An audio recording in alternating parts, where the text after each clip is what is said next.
All right, I like this question here because this is one that I struggle with. It says, as a content creator, how do both of you get through complete paralysis that ADHD can bring when you know you need to get content out? You want to go first? I can try.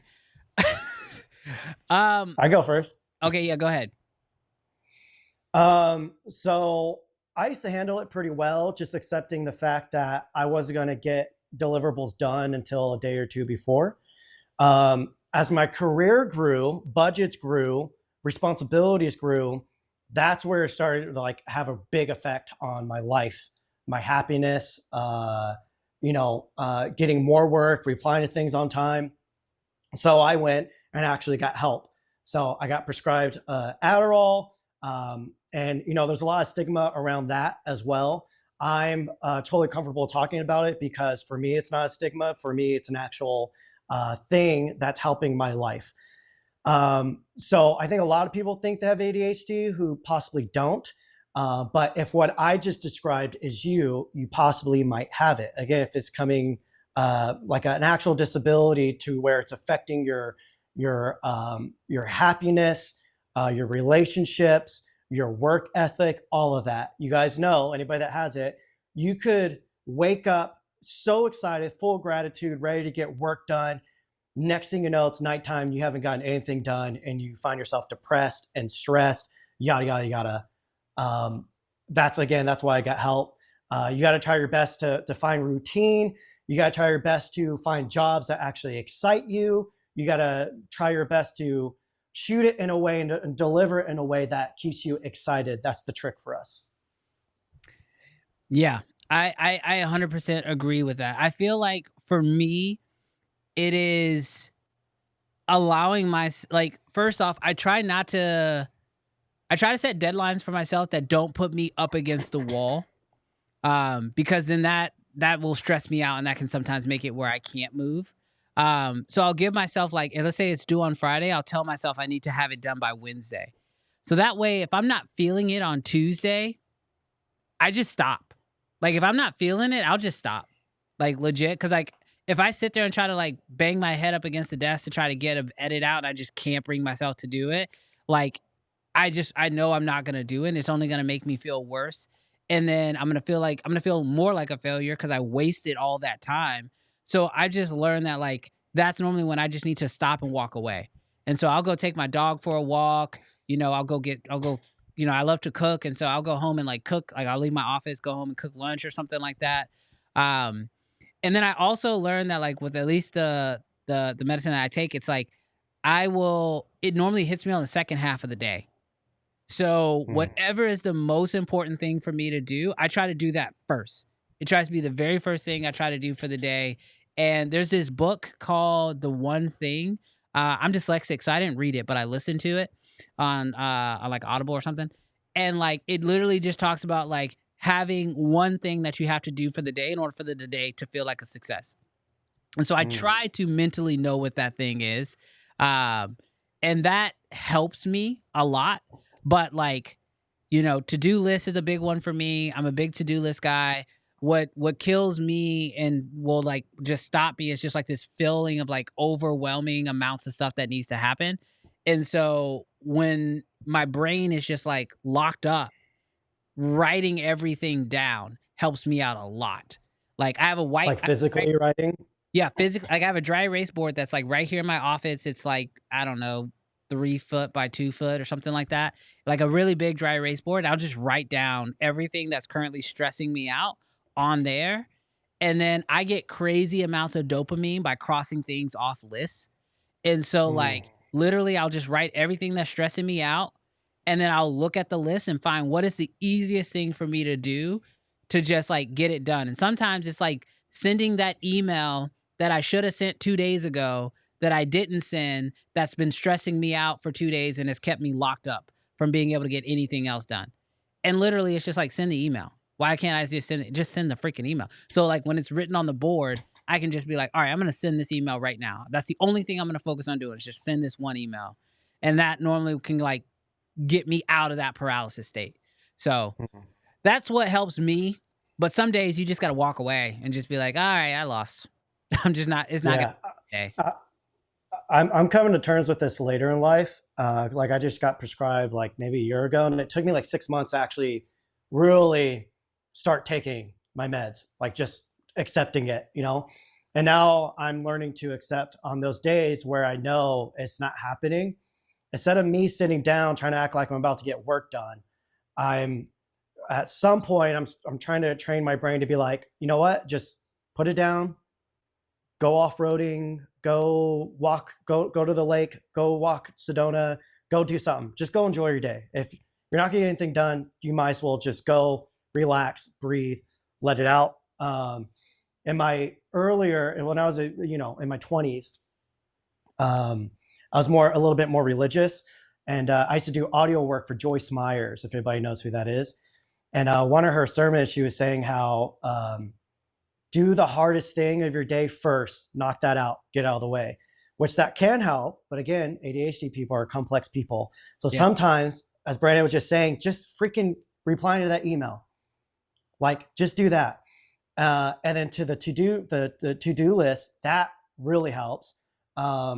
Again, my stuff's so bad to where I'll even just forget to do that. And I'll have a moment like, oh, let me make a to-do list that'll help me get back on track.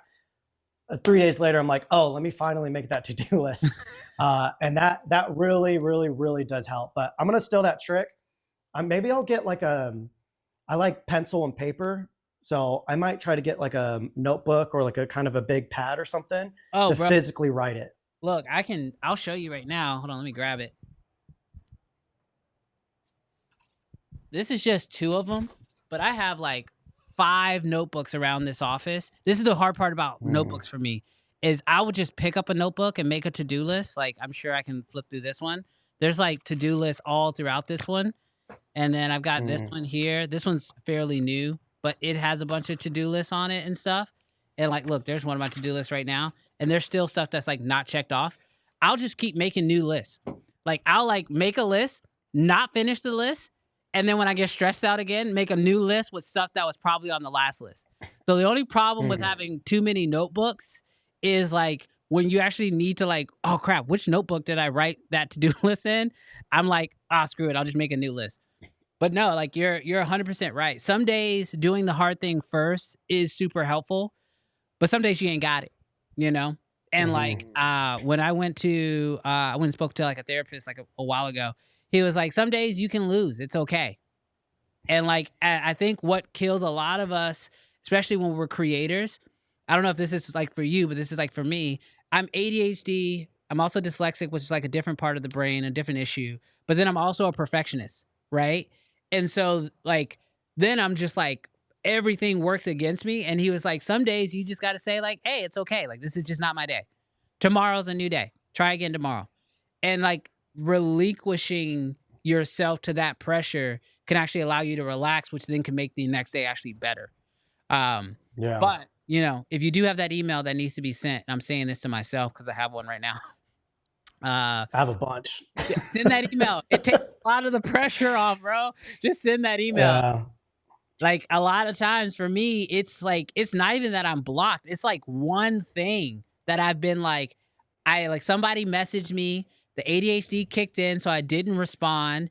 And then the next day comes by and I'm like, oh man, I didn't respond. ADHD kicks in again, right? And then so you don't respond. Now you feel bad that you've let 2 days go by. So then because you feel bad, you still don't respond because like you're like, oh, now I got to apologize for letting 2 days go by. And then before you know it, you're just, that one thing blocks your brain from being able to be productive at anything else. So yeah, sometimes well, that's happening. We're not getting anything done. And it's literally because that one thing. And it could be the smallest thing. It could be throwing the Amazon box away in the trash. That one thing is enough for us. I don't return it. I buy it and then I'm like, I don't need this anymore. And then I need to return. You know how much stuff is in this office that was supposed to be returned that didn't get returned? Like, and then it just, I call that the ADHD tax. That's the ADHD tax right there. When you gotta pay or you gotta rebuy stuff because you lost it, because you don't remember where you put it, or you didn't return something that you said you were gonna return, so now you don't get your money back on it. That's just an ADHD tax. That's just part of the journey. I'd be giving stuff away to friends all the time because I'm just like, well, I missed the window to return it.